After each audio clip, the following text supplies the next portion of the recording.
Anti cancer property, anti bacterial, anti viral, anti fungal, anti inflammatory, anti oxidants முதலான அலர்ச்சி எதிர்ப்பு பண்புகளை கொண்ட கருஞ்சீரகத்தை எப்படி பயன்படுத்தலாம், எந்த அளவு பயன்படுத்தலாம் தான் இன்னைக்கு நம்ம வீடியோல பார்க்க போறோம். வெல்கம் டு தென்றல் ஹோம் கேர் ப்ராடக்ட்ஸ். தெரிஞ்சுக்கலாம் வாங்க. பிரசவித்த தாய்மார்களோட கர்ப்பப்பையில இருக்கக்கூடிய நச்சுக்களை முழுமையா வெளியேற்றி கர்ப்பப்பையை சுத்தப்படுத்த கருஞ்சீரக பொடியோட பனை வெல்லம் கலந்த உருண்டைய டெலிவரியான 3வது நாள்ல இருந்து தொடர்ந்து 7 நாட்கள் கொடுப்பாங்களாம். அப்படி கொடுக்கறப்ப அவங்க கர்ப்பப்பையில உள்ள நச்சுக்கள் எல்லாமே முழுமையா வெளியேறுமா. இத பாரம்பரியமாவே நம்மளோட முன்னோர்கள் செஞ்சுட்டு வராங்க. தேள், பூரா, கொளவி, தேனி முதலான பூச்சிக்கடிகளோட விஷத்தன்மையை முறிக்கிறதுக்கு 4 கிராம் கருஞ்சீரக பொடியை நீராகாரத்துல கலந்து வெறும் வயிற்றுல 1 வாரம் குடிக்கிறப்ப அது சரியாகும்.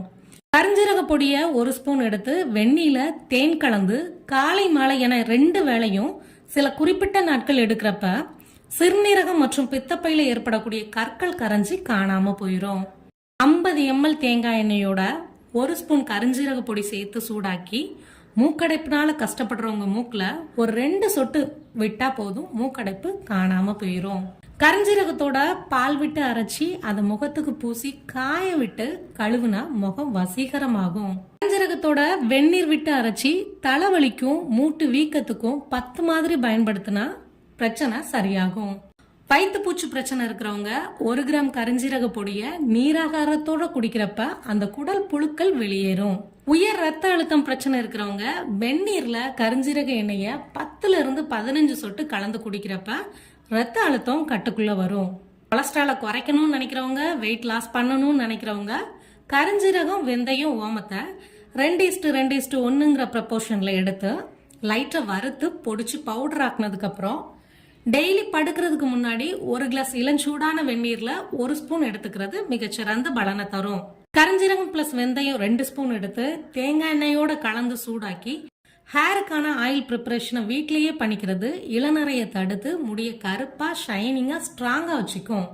கருஞ்சீரக எண்ணெய் 20 சொட்டு வெந்நீர்ல கலந்து குடிக்கிறது சுகர் பேஷண்ட்டுக்கான பிரச்சனைகளோட தாக்கத்தை குறைச்சி ஆறாத சுகர் புண்களை கூட ஆத்தும். இது போக இட்லிக்கு மாவு அரைக்கிறப்ப அரிசி உளுந்து கூட கொஞ்சம் வெந்தயமும் கருஞ்சீரகமும் சேர்த்து அரைச்சிக்கலாம்.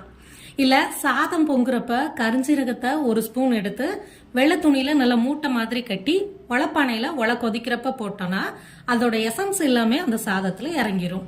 இட்லி பொடி திரிக்கிறப்ப அது கூட கொஞ்சம் கருஞ்சீரகத்தையும் சேர்த்து திரிச்சுக்கலாம்.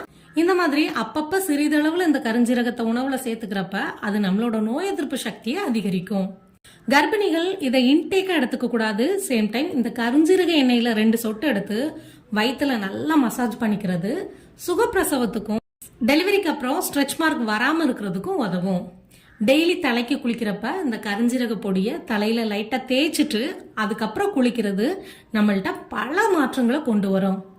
என்ன ஃப்ரெண்ட்ஸ், கருஞ்சீரகத்தோட இந்த பதிவு உங்களுக்கு கண்டிப்பா பயனுள்ளதா இருந்திருக்கும் நான் நம்புறேன். இதே மாதிரி இன்னொரு நல்ல பதிவுல நாளைக்கு நான் உங்களை சந்திக்கிறேன். அது வரைக்கும் உங்களிடமிருந்து விடைபெறுவது தென்றல் ஹோம் கேர் ப்ராடக்ட்ஸ், தூத்துக்குடியிலிருந்து உங்கள் கோமதி நாகராஜன். நன்றி, வணக்கம்.